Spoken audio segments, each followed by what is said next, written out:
Comic book people out there, it is comic book day. Let me show you what I got. First up is Batwoman issue number 1. Finally, she's going to be getting an ongoing series of her own, and hopefully it's going to be done right. This first issue starts up fairly decently. Batwoman tracks down one of the last of the sellers of the monster Venom, but unfortunately he's killed off by a mysterious assassin. And this spirals into a backstory on Batwoman that has a very noir feel to it. It was pretty good, and I'm going to continue on reading this story to see how it unfolds. Superman issue number 19, Superman Reborn Part 3. Mr. Mixie has taken Jonathan Kent, also known as the new Superboy, and he's making Superman and Lois Lane jump through a bunch of hoops and play his own games in order to get him back. Very interested to see how this storyline is going to end, being that Mr. Mixie was taken off the field by Mr. Oz because he is a wild card in the whole scheme of everything that he's doing. And with the kind of sort of surprise at the end of this issue, even though most people probably already predicted this, I am curious as to how this story is going to tie everything together. Trinity issue number 7. It's funny, this story is generally based on Wonder Woman, Batman, and Superman, but in this case, it's based on some of their villains. It's the forming of a new Trinity with Lex Luthor, Ra's al Ghul, and Circe. That's right, I'm saying Ra's and not Ross. I'm not taking that back. Batman the animated series had it right. And they're forming their own Trinity. It's pretty cool that they have to bond over a test where they have to defeat an amalgamation of all of their own enemies, which happens to be Superman, Batman, and Wonder Woman. Venom issue number 5. I've really only been reading this comic book series because we were promised that Eddie Brock was going to be returning back at some point in some capacity. Whether or not he's going to be taking the symbiote from Lee Price, the current host for it, is unknown, but I'm really hoping that that will happen. Up to this point, Lee has only been trying to impress the Black Cat so that he can join her gang. And finally, it got the attention of Spider-Man, who's going to be getting involved in everything, and Eddie Brock makes a small cameo appearance at the very end of this issue,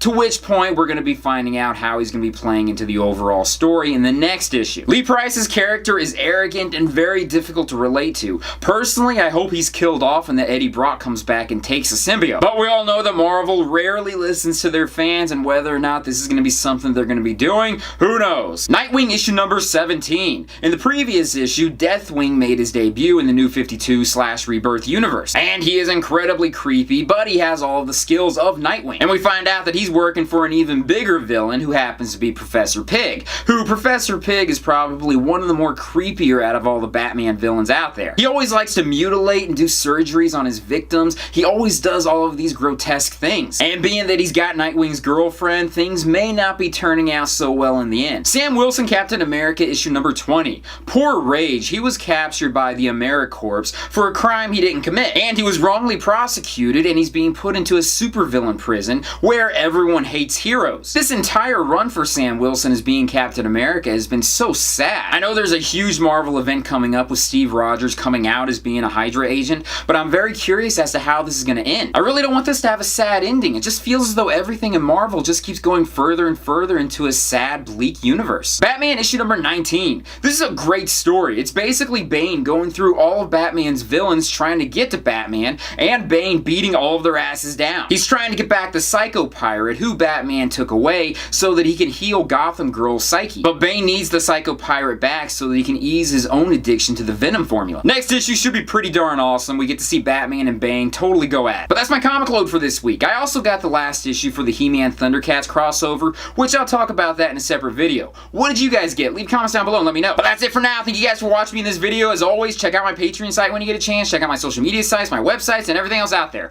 Peace, love, and I'll stay, and I'll see you guys later. Yes. The Marvel Cinematic Universe has really got everything down, but their comic book universe, they have to revamp a lot of their titles, and they really have to stop jumping from one event to the next event. It just seems as though that's all they have lined up, and it's something that a lot of fans out there, including me, that are just really tired of seeing.